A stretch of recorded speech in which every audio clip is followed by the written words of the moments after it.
Here we go.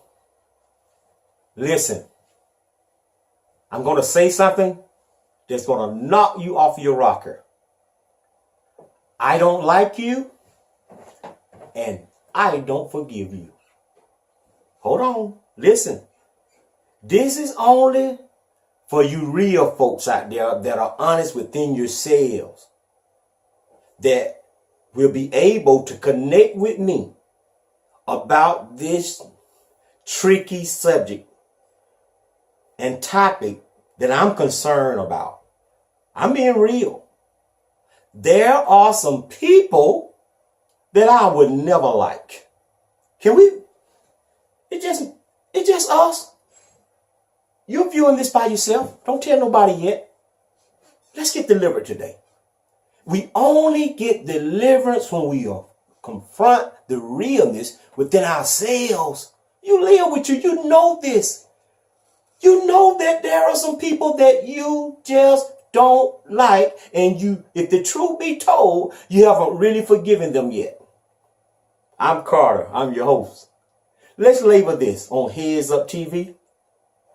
The lies about forgiving. It's hard truths, y'all.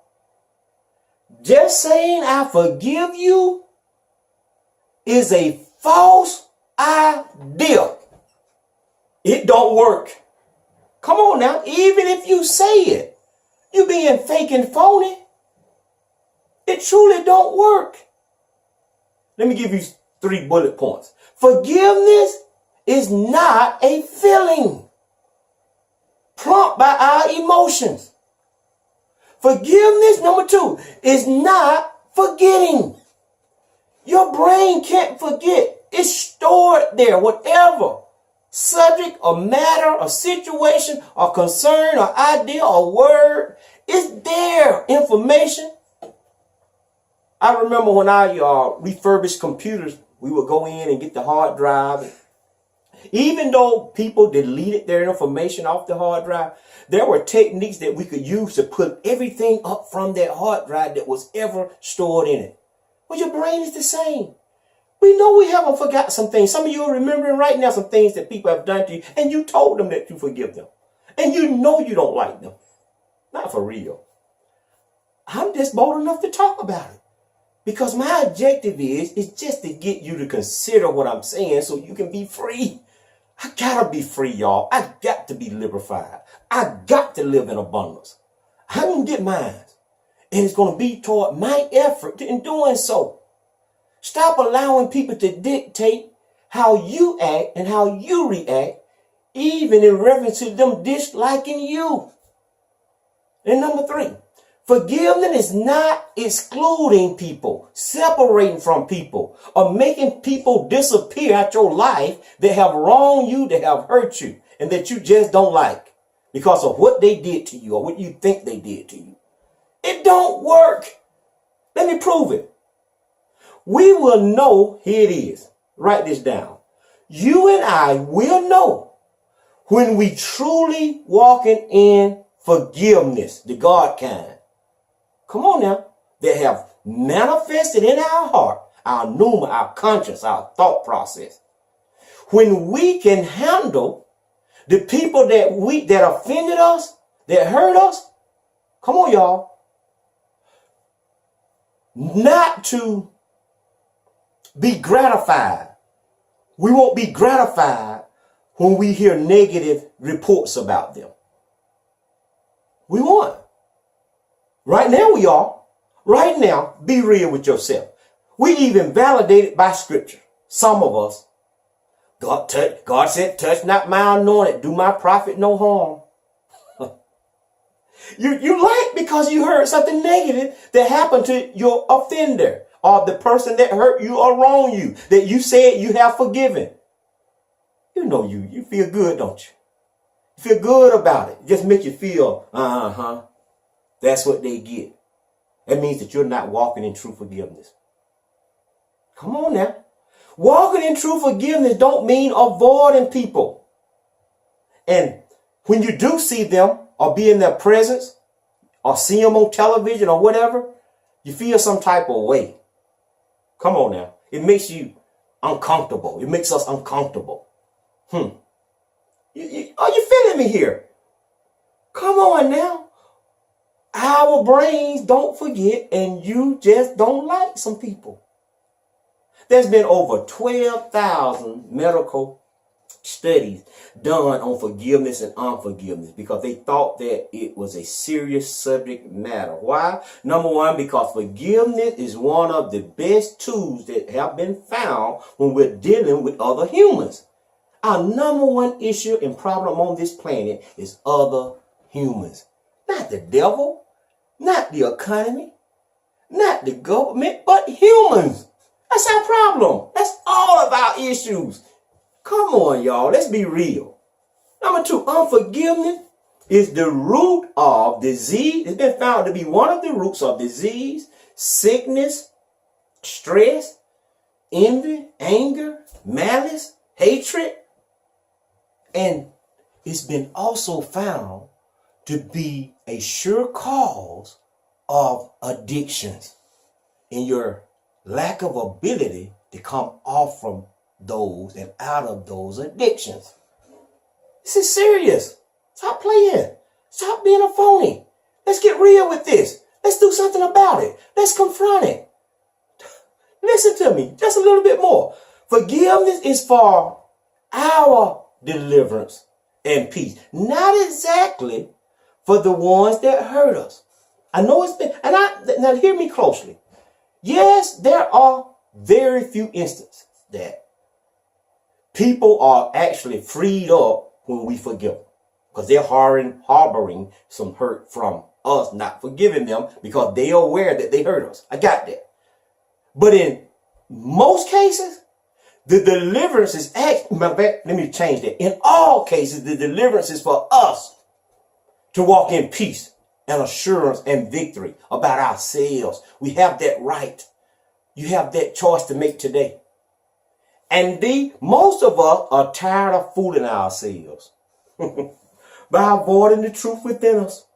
I got tired of fooling myself by avoiding the truth that I was aware of. That there were some people that hurt me that I felt uncomfortable with. That I know that I probably still don't really care for. But I love them. You don't want to be real, do you? You want to be religious, don't you? Well, let's talk about that. There are three types of forgiveness. Number one is the unilateral forgiveness. This is what God did. God forgave us that he gave. He didn't need us to reconcile. He didn't need us to solidify his forgiveness.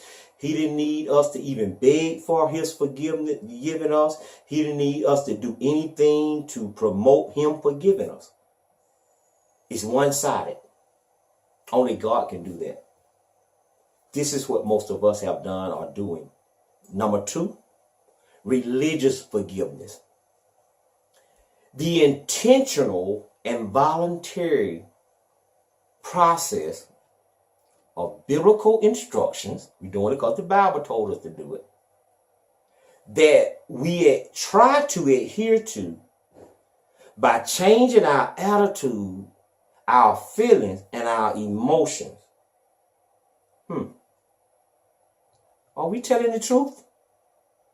When you said you forgave that person and looked them in the eye and shook their hand and hugged them, I forgive you. Did you mean it? And if you meant it, why you still felt good when you heard something negative happening to them? Or why do you feel uncomfortable when you hear something good? Or why do you feel uncomfortable and know that you got to fake it when you're in their presence? It's not working. It's not working. And it never will work. Let me read this. Number three, relational forgiveness. Trying to honestly forgive, forget, and reconnect with people that are not supposed to hurt us. This is a good one. Watch. Such as friends, family, spouses, co-workers, classmates, clergymen, religious groups and sects of our peers, our church-going members. Come on now, our associates, our close associates. We don't expect these people to hurt us. We don't expect these people to gossip about us. We don't expect these people to try to assassinate our character and go behind our back lying. We don't expect these people to harm us physically or take from us or steal from us. We don't expect that. This is actually the hardest ones to really forgive. Those relational forgiveness. That's a big lie. So if we are ready to be real and honest within ourselves, we obviously now, since I've shared some of this information thus far, we understand that religious forgiveness and relational forgiveness promotes people to be phony, fake, and liars in reference to us actually forgiving for real. Oh my God. The lies about forgiving. Now, are we ready to address the solutions? I got some solutions on how to forgive. I'm glad you're ready. Come closer. Look, first, I'm fixing to say something. You're going to tilt your head with this, I bet. Now, this going to throw you for, but you're going to grab yourself and you're going to calm down and you're going to say, wow, somebody finally said what I already knew. And you mean to tell me God's not going to send me to hell? No. No, he's not. I don't care what they tell you. First, here it is. You ready? Write it down. Put it in your head. You already know. You don't have to write this down. We all must come to know it's okay not to like you. It's okay if you don't like me and I don't like you and we don't like them. It's okay. We're not going to be cursed and damned to a devil's hell because I don't like your character. I don't like your arrogance. You don't like my phoniness or fakeness or whatever. My beliefs, your actions. I don't have to like you. I must love you. All right, that's number one. That's the first thing you got to do. You got to come to that understanding and conclusion that, you know what? I don't like them. I don't like you. I don't care what you do. I just don't like you. And the reason most of us struggle with that and be phony, because we think it's going to take us to hell and we don't have God because we don't like somebody. Y'all, we missed it. I remember, and this stuck with me, and I'm just about finished. This stuck with me from the time this young lady shared it with me up until now. And I received my understanding about what she shared. One of my ex-girlfriends from high school said, and she hadn't seen me probably in about 10 years prior to her saying this. And when she saw me, she was glad to see me. She hugged me. She said, good to see you. She said, I want to share something with you. This came from her heart. She said, she said, I love you and I hate you. That stuck with me. I couldn't understand how could somebody love me and hate me at the same time. Well, I finally figured it out. Even though she didn't use the right and correct analogy, she expressed what was coming from her heart. Yes, I understand she didn't use the right verbiage, because I know she didn't literally hate me as your definition of hate. So now I see that she was saying, in all actuality, that I just don't like some things that you did, but I love you. She was real about it. Wasn't in no church setting. We were being real. That's what I'm trying to get you to do now. So that's the first step. Number two, secondly, we must learn not to allow others to dictate how we act and how we react. Just because you don't like me or dislike me, I can't act like you. I can't act because your dislike may prompt you to go toward envy, jealousy, hatred, gossip, backbite.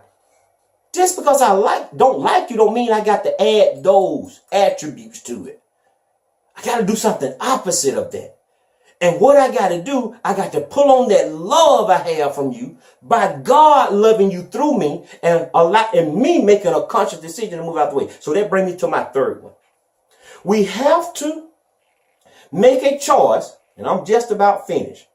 We have to make a choice, watch this, to continue to walk in love for everybody, even those that hurt us, no matter what. How you may act. How, Carter? How do you expect me to do that? You just shared with me that I don't like them. And you shared with me that I'm lying if I said I actually forgave them for real. I'm finna share it with you. By moving past our emotions and our feelings and opening up and humbling ourselves and allowing God to love through us. Allowing God's love to flow through us. We are conduits. We can't do it. Don't give yourself the credit that you are capable as a human to love somebody. And forgive somebody that have hurt you on that severe level. There are some of you that have lost children at the hands of others, loved ones, monies. We can go on and on. Abuse, divorce. Come on now. So I'm being honest with you. Because you know you don't like what they did. You don't like them. But now I'm telling you how to do it. Number one, you got to understand and be comfortable with being okay that you're not going to hell for not liking them. Number two, you got to not allow other people to dictate the way you act and react and do the same thing they do if they don't like you. Where they add all these other attributes or trickery, gossip, hating on you, lying on you. Don't do that. Just move it out the way. Move those feelings and emotions out the way and allow God to flow his love through you. And you can't take the credit. Only God can do this. This is supernatural. We can't get the credit for forgiving people. We can't get the credit for loving people unconditionally. We're human. If you don't remember anything I shared today, and I know you're going to remember some stuff, but I want you to place this at the top of the list. And that way it'll make it easy in your effort on walking in true forgiveness and true love. Know this. Here it is. This is going to bless you. Love overrides our ability to forgive. Let me say it again. Love, God kind of love, overrides our ability to love. And to forgive. Love overrides our ability to forgive. And when we operate in love towards everybody, watch this.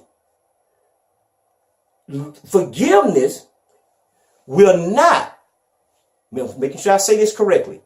When we operate in love toward everybody, forgiveness will not be our focal point.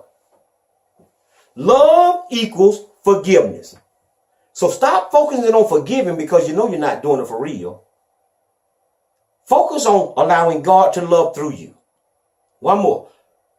The truth about forgiveness is to replace forgiveness with love. Just write that down. Replace forgiveness of those that have harmed you with love. Swap it out. And that will be easier. Okay? Check this mindset out and I'll leave you with this. This will help all of us in this effort. When Jesus was on the cross, as the Bible shares with us, Jesus said these words. Father, forgive them, for they know not what they do. Have that mindset when people harm you, hurt you, come up against you, oppress you, oppose you, offend you. They don't know what they're really doing. And even if they do, I need you to have that mindset. That's how I'm walking. Stop expecting others to do right by you. You make a choice. I make a choice to walk in love. That's my answer. Those are my solutions. God bless. This is Heads Up TV. Subscribe. One word, YouTube. You'll begin to get notifications on all my new posts. Be prepared for my new books coming out. Lion Mirrors. Just going to go along with that. God bless. Peace.